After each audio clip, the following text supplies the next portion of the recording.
Award-winning broadcaster, writer, Bill Richardson, author. Thank you. Yes. How many books so far? I have no idea. No idea. There hasn't one for a long time. I think maybe I've come to the end of it. Really? The last one was? I can't remember, Fanny.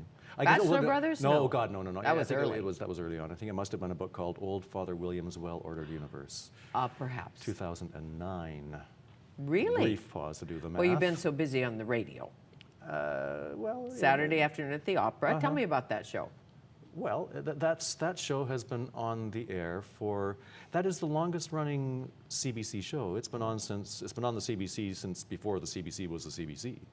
And the CBC, its forerunners were the broadcasting operas of a Saturday, the broadcast live from the net. And it's just always been there, a Saturday afternoon presence. And so I host that in another show called In Concert, which is made up of live concert recordings from across the country. And when did you Classical get music. so interested in music? Have you always been? Well, I guess so, from childhood on. But I've never been a musician except in the most amateur kind of way. And I would never call myself an expert. I would never present a fact without checking it, for instance, especially about opera, which is an art form that attracts a certain kind of connoisseur, you know, and people become the real opera fans are real obsessives. I'm not that person. I'm interested in radio presentation. And so my job is to take whatever the opera happens to be and to make it as presentable as I can, which doesn't really need a lot of work because they're great pieces. You know, the music is wonderful. Yes, Puccini did know something. Funny that, has stood the test of time. So that's my job. Yeah. And opera was really to the people, for the people. Yeah. It wasn't. Oh my heavens! highfalutin. Oh yeah, no, not at all. Very, very popular, and is still. I mean, it still carries about it a bit of that taint in a way of something that is only for an elite. But hockey is only for an elite if you look at it that way. You know, I mean, if you become extremely interested in something, you put yourself with a group of people who you have cultivated that knowledge. I guess that is Of course. an elite Well, of a sort. Yeah. it certainly gathers people together, like those 2 football games yesterday. Don't know if you watched. No. Alas, again, alas. Okay, back to you in this. It's a play show. It's a musical. It's a musical. The It's a Craigslist musical. piece. Yeah. Do you want what I have got at Craigslist Cantata in preview now? Opens tomorrow night. Tomorrow Vicky night, yeah. Gabbro and I are coming. You Excellent. know her. I hope, yes. I bet you miss working with Vicky. Do I you? do. I do. We still get to work together from time to I occasion. see that on Knowledge we occasionally. do some fundraising for Knowledge. Yeah. So that's yeah. I wish Yeah. she'd get back on the radio. I keep telling her, and she says to me, "Sounds like work."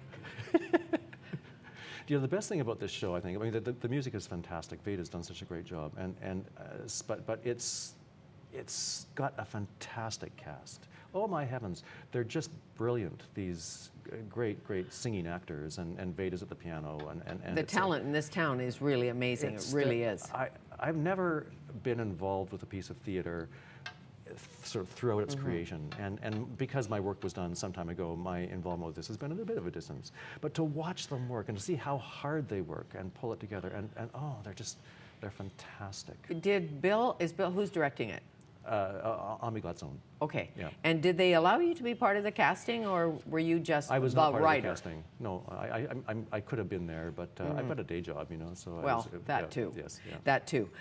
Somebody was selling on Craigslist, and I think this is in the show, and I don't want to give the whole show away. Used sponges. Oh yes, used sponges. This is a piece that Veda does early on in the show, and it's quite funny because the idea of that they're being given away, and she's put them on the porch, and she has many conditions attached to the sponges, and it's just a little insight into this peculiar obsessive mind from somebody who has collected these sponges, is giving them away, but can't stop herself from imagining in a way their future. I see. Yeah. So she's a hoarder of sorts. Well, or a collector. Perhaps she is. It's a few words on Craigslist, but again, it opens a window into somebody's mind. A recycler, maybe. I recycle sponges, and I don't want to throw them away, but I want them to go to a good home. That kind of, sort of. Is that the idea? Yeah. So you can have a used sponge, a headless doll, a date, a stuffed penguin. 300 stuffed penguins. 300. Yes.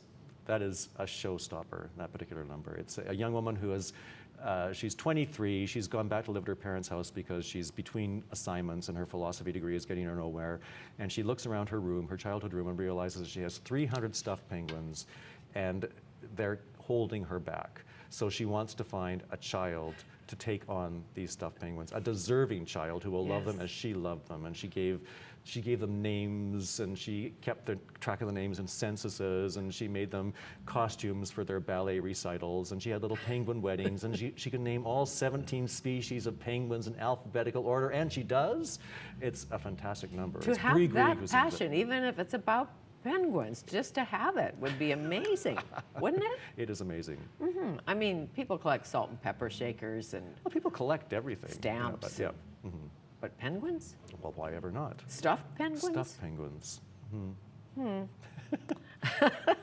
It sounds quirky, I but you believe say she it's... was in Australia, which may explain something. Oh, that yeah. helps. Yes, tough to A whole collect a lifetime of penguin the around water here. going down the drain the other way.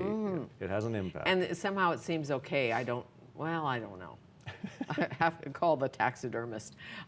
So, how long does this run? Until Feb 11? Feb 11th, yeah. Feb 11. Are you going tomorrow night? Of course. I would hope. I would not miss it. In case somebody makes an error, and the writer can, you can't do anything about it, is the truth. No, the previews have gone really, really well. I'm sure. And clowns on stilts, and is Steve Jobs in there somewhere? There is a little R.I.P. Steve song, yeah. Okay.